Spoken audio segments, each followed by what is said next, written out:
আসসালামু আলাইকুম। বাংলাদেশের সাধারণ জনগণের প্রতি আমার একটা প্রশ্ন। যে প্রশ্নটা হচ্ছে, এই যে কিছুদিন ধরে বিশ্ববিদ্যালয়ের মতো জায়গায় খুন হচ্ছে, গতকালকেও একটা চোর সন্দেহে পিটিয়ে মেরেই ফেললো জাহাঙ্গীরনগর বিশ্ববিদ্যালয়ে, এরকম একটা নাম করা বিশ্ববিদ্যালয়ে। এগুলো তো আমরা শুনতাম আওয়ামী লীগের আমলে। ছাত্রলীগ ফিটিয়ে জামাতকে মেরে ফেললো, ছাত্রলীগ ফিটিয়ে বিএনপি ছাত্রদলকে মেরে ফেললো। এখন কারা মারতেছে এগুলো? এখন তো বাংলাদেশের বিশ্ববিদ্যালয়গুলো সমন্বয়কদের দখলে। এখন তো কোনো ছাত্রলীগ নেই, ছাত্রদলের কোনো অফিস আদালত নেই, কিছু নাই। এখন তো সম্পূর্ণ কলেজ বিশ্ববিদ্যালয় তো সমন্বয়কদের দখলে। তাহলে এই কোনগুলো কারা করতেছে দেখুন, একটু ভালো করে দেখুন।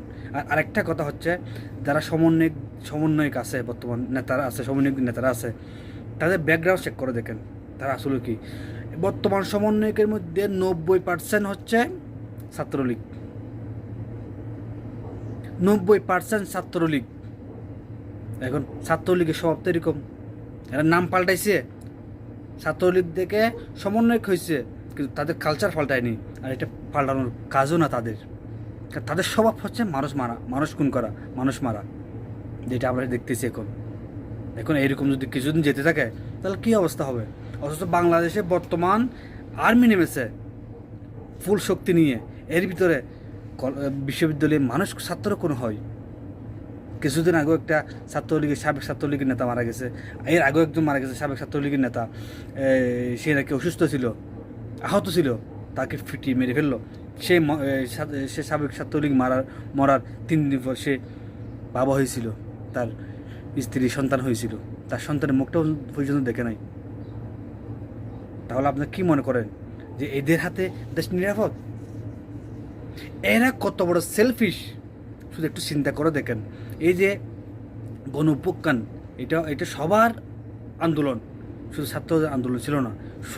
শুরুটা ছাত্রদের আন্দোলন থাকলেও মাঝখানে গিয়ে 18 জুলাইয়ের পর 18 জুলাইয়ের পর এটা ছাত্রদের আন্দোলন ছিল না, এটা বাংলাদেশের জনগণের আন্দোলন ছিল। এখন যখন আন্দোলনে সফল হয়েছে সাধারণ মানুষ, এখন সে ক্রেডিটটা তারা নিয়ে নিছে। এখন বলতেছে সমন্বয়কদের আন্দোলন, কোটা বিরোধী আন্দোলন। দেখে কত বড় সেলফিশ। আর এরা করবে দেশ শাসন, এরা করবে দেশ ঠিক, এরাই কি দেশ পাল্টাতে পারবে? সম্ভব? এদের আচরণ এসব এখনো 1.5 মাস হয় নাই, এর ভিতরে তারা নাকি দল গঠন করবে। করুক, সমস্যা নেই, দল গঠন যে কোনো কী করতে পারে, কিন্তু এর ভিতরে তাদের নামে সবচেয়ে বড় দুর্নীতির নামটা অ্যাড হয়ে গেল। এরা কীভাবে সামনে আগাবে, এটা তো বড় কথা। যারা দল গঠন করার আগেই দুর্নীতিতে জড়িয়ে পড়েছে, আর তারা করবে দেশ শাসন, আর তারা করবে দেশের সংস্কার। আপনারা বলেন ভাই, আমি সাধারণ জনগণের প্রশ্ন ছেড়ে দিলাম, তাই সতর্ক হন। এরা হচ্ছে আওয়ামী লীগের ছাত্রলীগের কফি। বর্তমান যারা সমন্বয়কদের আছে, সমন্বয়কের ভিতরে যারা আছে, তারা হচ্ছে আওয়ামী লীগের কফি, ছাত্রলীগের কফি। আপনার নিশ্চিত থাকতে পারেন, না হলে এদের ব্যাকগ্রাউন্ড চেক করে দেখেন। হাসান আবদুল্লাহর কথা বাদ দিলাম, এই তো ছাত্রলীগেই। তারপর হচ্ছে আর সারজিৎ, সে তো ছাত্রলীগ কর্মী।